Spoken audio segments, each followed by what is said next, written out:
Good morning વિદ્યાર્થી મિત્રો, આજે આપણે ફરીથી ફિઝિક્સના લેક્ચરમાં મળ્યા છીએ. અત્યારે આપણે ફિઝિક્સના યુનિટ 1ની ચર્ચા કરી રહ્યા છીએ, ઇલેક્ટ્રોનિક્સ મટીરિયલ, જેમાં લાસ્ટ ટાઈમ આપણે જુદા જુદા પ્રકારના એનર્જી બેન્ડ્સ કોણ કહેવાય અને એનર્જી લેવલ ડાયાગ્રામ શું છે એ સમજ્યા હતા. બરાબર. ફરીથી આજે નવો ક્વેશ્ચન શરૂ કરતાં પહેલાં એ જૂના એનર્જી લેવલ ડાયાગ્રામમાં 3 વસ્તુઓ મહત્ત્વની હતી, એ તમને ખ્યાલ હોવો જોઈએ કે એનર્જી લેવલ ડાયાગ્રામ કોને કહેવાશે કે સૌથી નીચે રહેલો બેન્ડ કે જેને આપણે વેલેન્સ બેન્ડ કહીએ છીએ. બરાબર. આ વેલેન્સ બેન્ડમાં કોણ હોય છે? વેલેન્સ ઇલેક્ટ્રોન, એટલે કે કક્ષકમાં છેલ્લી આઉટરમોસ્ટ કક્ષકમાં રહેલા ઇલેક્ટ્રોન. વેલેન્સ બેન્ડમાં રહેલા ઇલેક્ટ્રોન કક્ષકથી મુક્ત હોતા નથી. આ ખાસ ધ્યાન રાખવાની બાબત છે. બરાબર. હવે આ વેલેન્સ બેન્ડ એટલે કે વેલેન્સ ઇલેક્ટ્રોન છે, એમને કક્ષકમાંથી મુક્ત કરશો તો જ એ કન્ડક્શન કરશે, એટલે કે વાહકતા કરશે. કન્ડક્શન કરવા માટે શું જરૂર પડશે? આ ઇલેક્ટ્રોનને બહારથી એનર્જી આપવી પડશે. બહારથી એનર્જી આપશો તો એ ઉપર આવેલા કન્ડક્શન બેન્ડમાં જશે. હવે ઉપર આવેલા કન્ડક્શન બેન્ડમાં જશે તો જ એ વાહકતા કરશે. તો આ કન્ડક્શન બેન્ડ અને વેલેન્સ બેન્ડના વચ્ચે જે ગેપ હતી એ ગેપને આપણે એનર્જી લેવલ બેન્ડ ગેપ કહેતા હતા. શું કહેતા હતા? Band gap. બેન્ડ ગેપ એ શાનું માપ છે? કન્ડક્શન બેન્ડ આ નીચે રહેલો વેલેન્સ બેન્ડ અને ઉપર રહેલા કન્ડક્શન બેન્ડની વચ્ચેનું અંતર અથવા એમની વચ્ચે રહેલી એનર્જી ગેપ.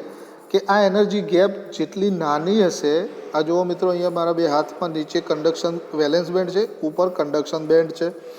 આ બે બેન્ડના વચ્ચે એનર્જી ગેપ જેટલી નાની હશે એટલું સરળતાથી વાહકતા થશે. વાહકતા એટલે ખ્યાલ આવ્યો? આ નીચેના કન્ડક્શન વેલેન્સ બેન્ડમાંથી કન્ડક્શન બેન્ડમાં ઇલેક્ટ્રોન સરળતાથી જશે તો એ મટીરિયલ બધા કેવા હશે? સરળતાથી વાહકતા દર્શાવતા હશે. જો આ બે બેન્ડ વચ્ચે ગેપનું એનર્જી ગેપ વધતી જશે તો વાહકતા ધીરે ધીરે શું થતી જશે? ઘટતી જશે. ખૂબ જ વધારે જો બંને વચ્ચે ગેપ હશે તો આ નીચેના વેલેન્સ બેન્ડમાંથી ઇલેક્ટ્રોન ઉપર કન્ડક્શન બેન્ડમાં જઈ શકશે નહીં, જો એનર્જી ગેપ વધારે હશે તો. એટલે કે એ મટીરિયલ કેવા હશે? અવાહક. તો આ જે એનર્જી બેન્ડ ડાયાગ્રામ છે, વેલેન્સ બેન્ડ, કન્ડક્શન બેન્ડ અને band gap energy level diagram, એના ઉપરથી સોલિડના 3 જુદા જુદા પ્રકારો આપણે જે જાણીએ છીએ કે કંડક્ટર, સેમિકન્ડક્ટર અને ઇન્સ્યુલેટર, સુવાહકો, અર્ધવાહકો અને અવાહકો, આ 3 જુદા જુદા પ્રકાર છે. એ કોના આધારે હવે વર્ણવવાના છે? તમારા એનર્જી લેવલ ડાયાગ્રામના આધારે. એનર્જી લેવલ ડાયાગ્રામના આધારે. બરાબર. તો આ જે એક ક્વેશ્ચન છે આજે જે આપણે ચર્ચા કરવાના છે એ મહત્ત્વનો છે. 7 માર્ક્સમાં જીટીયુમાં પૂછાય છે વારંવાર. આ ક્વેશ્ચન આવડતો જ હોવો જોઈએ. તો explain the classification of solid અથવા તો material as a conductor, insulator and semiconductor. કોના આધારે? Based on the band theory, જે આગળ આપણે ભણ્યા હતા, બેન્ડ થિયરી. બરાબર. તો બેન્ડ થિયરી ઉપર આધારિત 3 પ્રકારો છે એ વર્ણવવાના છે. તો એમાં તો પહેલો પ્રકાર છે મિત્રો, જુઓ, કંડક્ટર એટલે કે સુવાહકો. તો સુવાહકોમાં જુઓ, અહીંયા તમારો એનર્જી બેન્ડ ડાયાગ્રામ કેવી રીતે હશે કે આ વેલેન્સ બેન્ડ અને કન્ડક્શન બેન્ડ એકબીજા સાથે શું હશે? ઓવરલેપ હશે. શું હશે? ઓવરલેપ.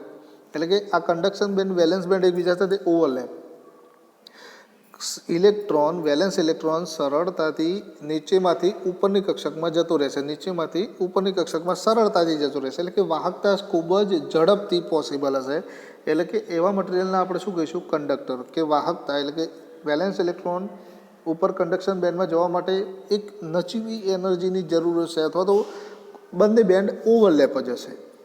બરાબર. તો એવા એનર્જી લેવલ ડાયાગ્રામ કે જેમાં કન્ડક્શન બેન્ડ અને વેલેન્સ બેન્ડ ઓવરલેપ હોય એવા મટીરિયલને આપણે કહીશું કંડક્ટર. ખાસ ધ્યાનમાં રાખવાનું, કંડક્ટરમાં મિત્રો હંમેશા કન્ડક્શન બેન્ડ અને વેલેન્સ બેન્ડ ઓવરલેપ હશે. જુઓ, the conductor have a large number of free electron available for the electrical conduction. Electrical વાહકતા કરવા માટે લાર્જ નંબરમાં ઇલેક્ટ્રોન એની જોડે અવેલેબલ હશે. In conductor, valence band and conduction band are overlap. એકબીજા સાથે ઓવરલેપ હશે. There is no energy gap between 2 bands. Valence band અને કન્ડક્શન બેન્ડની વચ્ચે કોઈ એનર્જી ગેપ તમને અહીંયા જોવા મળતી નથી, કારણ કે બંને બેન્ડ ઓવરલેપ હશે. બરાબર. કન્ડક્શન બેન્ડમાં યાદ રાખવાનું બંને બેન્ડ વચ્ચે કોઈ એનર્જી ગેપ હશે નહીં. એનર્જી ગેપ હોવાનો મતલબ ઇલેક્ટ્રોનને તમારે વેલેન્સ બેન્ડમાંથી કન્ડક્શન બેન્ડમાં મોકલવા માટે એનર્જીની જરૂર પડશે. અને જો એ એનર્જીની જરૂર પડે તો એ મટીરિયલનો એટલો રેઝિસ્ટન્સ ગણાય, એટલે કે એટલું સરળતાથી વાહકતા કન્ડક્શન કરશે નહીં. ખૂબ જ વધારે ગેપ હશે તો એ મટીરિયલ અવાહક થઈ જશે. બરાબર. તો આગળ જોઈએ કે સેમિકન્ડક્ટર. તો સેમિકન્ડક્ટરમાં શું હશે? Semiconductor material has a electrical property between the conductor and insulator. એટલે કે કંડક્ટર કરતાં તેઓ થોડા ઓછા સુવાહકો હશે અને અવાહકો કરતાં વધારે સુવાહકો છે. બરાબર. એટલે કે ઇલેક્ટ્રિકલ પ્રોપર્ટી એ કોની વચ્ચે હશે?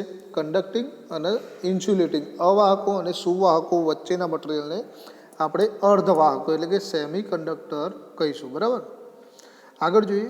In this material the almost empty conduction band and the fill valence band are separate by the narrow energy gap. જે આગળ ચર્ચા કરીએ એ પ્રમાણે કન્ડક્ટિંગ મટીરિયલમાં કન્ડક્શન બેન્ડ અને વેલેન્સ બેન્ડ એકબીજા સાથે ઓવરલેપ હશે. સેમી કંડક્ટરમાં કન્ડક્શન બેન્ડ અને વેલેન્સ બેન્ડ વચ્ચે થોડી એનર્જી ગેપ હશે. The resistivity varies from 10⁻12 to 10⁹ ohm into centimeter. એમની રેઝિસ્ટિવિટી કેટલી હશે? 10⁹ to 10⁻12 ઓમ ઇન્ટુ મીટર. સેમિકન્ડક્ટરના ઉદાહરણો જોઈએ તો જર્મેનિયમ, સિલિકોન એટસેટેરા. બરાબર, જે ગ્રુપ 4 એલિમેન્ટ્સ હતા. આગળ જોઈએ તો એ સેમિકન્ડક્ટરનું બેન્ડ ડાયાગ્રામ પિક્ચર કેવું હશે? તો જો વેલેન્સ બેન્ડ અને કન્ડક્શન બેન્ડ એના વચ્ચે એનર્જી ગેપ હશે. કેમ કે આ મટીરિયલ થોડા અર્ધવાહકો છે, એટલે કે ઇલેક્ટ્રોનને વેલેન્સ બેન્ડમાંથી કન્ડક્શન બેન્ડમાં મોકલવા માટે એનર્જીની જરૂર પડશે. એટલે તમારી બેન્ડ ગેપ ક્લિયરલી દેખાશે, પણ તે કેવી હશે? સ્મોલ, નાની, ખૂબ જ નાની. આગળ જોઈએ ત્રીજો પ્રકાર કે શું છે? ઇન્સ્યુલેટર. તો ઇન્સ્યુલેટરમાં હવે ખ્યાલ આવી જ ગયો હશે કે વેલેન્સ બેન્ડ અને કન્ડક્શન બેન્ડના વચ્ચે અંતર ખૂબ જ વધારે હશે, કે જેના કારણે કન્ડક્શન વાહકતા થતી નથી, એટલે આપણે એમને અવાહકો કહીએ છીએ. તો this are those material in which valence electron are bounded very tightly in the parent atom. એટલે કે વેલેન્સ ઇલેક્ટ્રોન વેલેન્સ બેન્ડમાં ખૂબ જ મજબૂતાઈથી જકડાયેલા હશે, કે જે ઉપર જઈ શકશે નહીં. ક્યાં ઉપર? એટલે કન્ડક્શન બેન્ડમાં જઈ શકશે નહીં. In this material valence band conduction band are separated by large E G એટલે બેન્ડ ગેપ. ખૂબ જ મોટા એનર્જી ગેપ વડે સેપરેટ હશે. This conduction band is empty. એટલે કે કન્ડક્શન બેન્ડમાં કોઈ ઇલેક્ટ્રોન હશે નહીં. કન્ડક્શન બેન્ડમાં ઇલેક્ટ્રોન હોવાનો મતલબ છે વાહકતા, પણ અહીંયા અવાહકોમાં કન્ડક્શન બેન્ડ કમ્પ્લીટલી ખાલી હશે, જ્યારે વેલેન્સ બેન્ડ કમ્પ્લીટલી ફિલ હશે. બંને વચ્ચેનો એનર્જી ગેપ કેવો હશે? લાર્જ, ખૂબ જ વધારે, કે જેના કારણે ઇલેક્ટ્રોન વેલેન્સ બેન્ડમાંથી કન્ડક્શન બેન્ડમાં જઈ શકશે નહીં. બરાબર. તો આ જે મિત્રો છે 7 માર્ક્સનો જે ક્વેશ્ચન, કે ભાઈ 3 જાતના મટીરિયલ, ઇન્સ્યુલેટર, સેમિકન્ડક્ટર અને કંડક્ટર, આ 3 મટીરિયલોને એનર્જી બેન્ડના આધારે જુદા જુદા તારવું. તો અહીંયા આ મિત્રો ક્વેશ્ચનમાં કંઈ જ નથી.